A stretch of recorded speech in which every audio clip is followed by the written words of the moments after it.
Morning once again. Welcome to our morning meditation. I am the Reverend Dr. William L. Johnson III, and I'm so happy to share with you in this third installment on prayer. Over the last two installments, we discussed and had a conversation about the practice of prayer, the purpose of prayer, and now I want to talk with you for just a little bit about the power of prayer. When we reviewed and went back and discussed the practice of prayer, what we said is that we need to form habits that are helpful for us to engage in or communicate with God, our Creator, or even in meditation to find meaning so that we can center down with a practice, muscle memory, if you will, spiritual muscle memory, so that in the midst of crises, we are not trying to develop that as we go in the middle of the hot spot, in the middle of the heat of the day, or the middle of the challenge, or the difficulty, or the sadness, or the trauma, or the crises. But we also discovered and shared again that there is indeed a purpose for why we do that. And that is reconnecting, centering ourselves in a way so that we are connected and building relationship with the one that we call God, or with ourselves, or with other people. What we discover is that prayer has the ability to capture all of that, and which brings us to this part of this kind of lecture, sharing, discussion, if whatever you want to call it, this meditation about prayer. And I wanted to talk about the power of prayer. You know, it is interesting to imagine that in life that we can do a lot of things and still be powerless, that you can find that in the things that we give our time to, our energy to, have conversations about, we can even kind of labor for a lifetime and never feel the power to change what is happening in our lives. But what prayer does, it is more than just about changing our circumstances. Sometimes prayer can. It is a communication with God, a petition with God, an asking of God for many who believe in God in that way, to move and change circumstances so that life would be easier or more manageable, or that at least we're asking God's will to intervene into circumstances that are beyond our control. But prayer is more than that.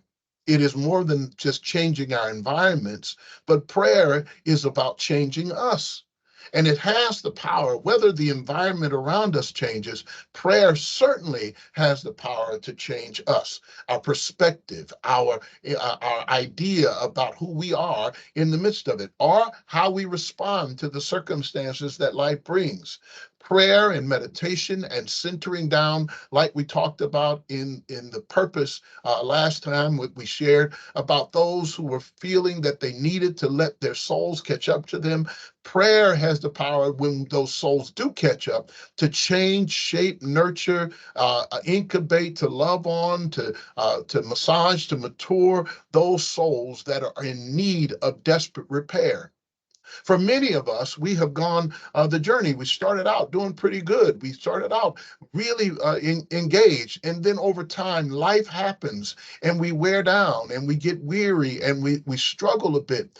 Prayer has the ability to plug us back in, like as if we were now charging our souls again to be able to go the next part of the journey.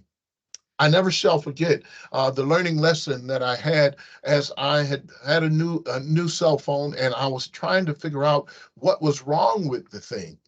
Every time I turned around, there my battery, while I had plugged it in and then did a few things that I needed to do, that it was draining down so fast I didn't know what was wrong. And then I ended up having a conversation with someone who knew a lot more about that particular brand of cell phone, and any cell phones for that matter. And that person said to me, well, the issue is that you haven't closed all of your apps. I said, what do you mean? He says, you have plenty of apps that are wide open. And what you don't know is that the apps are draining energy from your phone. And so that while you are not even accessing that application, you are discovering, you don't know that those applications are pulling and draining energy while they're searching the net and looking for things that you have long forgotten about. Hmm. Now I'm thinking, that maybe perhaps, so what he says is you're going to have to go through and clean out those apps, delete them. All you got to do is swipe them away and clean them out so that you can then get down to what it is that you need to do, and your phone will act better, move faster, process better, because in the midst of that, you've now given it more power by not allowing for it to be used for things, applications that you're not really searching for. Well, I thought about that in my own personal life. And what kind of energy am I giving to so many things that really are not worthy of or do not need to have all of my energy given to it? And what I discovered is that prayer allows for me to get my power back. It allows for me to not be spread all over the place. I get a phone call here. I'm trying to manage that. The kids need that. My mom needs that. My friends need that. The job needs this. Everyone is pulling at you, applications upon application upon application. And without centering down, you'll never understand why you feel depleted and powerless to deal with anything. So you show up, but you're not really there. You're engaging, but your mind is not firing off. You're not able to kind of deal with, don't have the energy or the bandwidth to give your complete self to your own life and your own living. So the power of prayer, my friends, is about centering down to that which is most important in your life and allowing you to give energy to that and plug it in when you need to make sure that what you need to do, turn the phone off, reboot it if you need to, so that you can clear out all the things that are draining you and then start over again with the things that are a priority to your life. I want to share this message with you because I think in our prayer life and in our journey, we discover that God has been waiting the whole time, trying to get us to clear out the apps. Maybe perhaps the reason we can't hear from the voice of God, or we don't understand what we should be doing, or we feel like we're spinning our wheels, is because we have too many applications that are going at the same time that we cannot focus on the thing that is most important for our living. So let me engage you just a little bit more. The power of prayer is the power for your life, the power to connect to your soul, the power to connect to the creator of your soul so that you can find peace and not stress in crises, that you can find courage and not fear and anxiety, that you might even find energy in the places where you had formerly been depleted. That's the message today. There's power in our prayer time, and it comes to our reconnecting to our power source. I'm a preacher, so I like to give illustrations, and here's one. I don't know if I created this illustration or if someone gave it to me, but here it is. There is this story about these ships, a lighthouse that was out casting out light for ships to come in and to come in safely. However, one particular evening, one particular stormy evening where there was no moonlight, no stars out, and ships were coming in to harbor, the light in the lighthouse went out.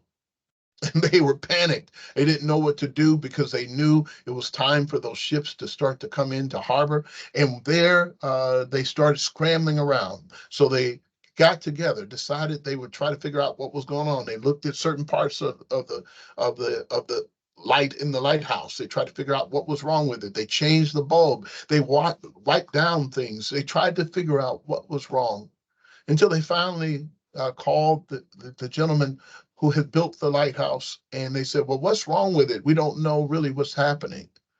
And when the gentleman came over and came to see what was happening, it was really simple. He looked and noticed that someone had accidentally pulled the plug from the lighthouse from its power source. How about that? He said that, and the idea behind that is that if you don't have it plugged into the power source, it doesn't matter what kind of bulbs you have in it. Doesn't matter if the glass is clean. Doesn't matter if it looks polished. If you don't have it plugged in, then you'll never be able to cast light. So the power of prayer is plugging your life back to the power source so that the things that matter, the people in your life, those who are coming into harbor might find that there is light there because you're connected to the power source. I want to encourage you to practice prayer. I want to encourage you to be able to know the purpose of your prayer. But I also want to encourage you to now connect to the power of your prayer. The power of your prayer is the one in whom you pray, to whom you pray, and the reason for why you pray, and the regularity for which you pray. So I want you to be able to move through the rest of this time, move through this week, move through this day, move through this year, move through your life, knowing and embracing the power, the purpose, and the practice of prayer. Thanks so much. I want you to know that we're here for you. We hope that these words, these messages are inspiring and encouraging to you because you're important. You're very important. You're loved, you're appreciated, and you're irreplaceable. Have a great day. Have a great week. Have a great life. God bless you. Have a great one indeed. Bye bye.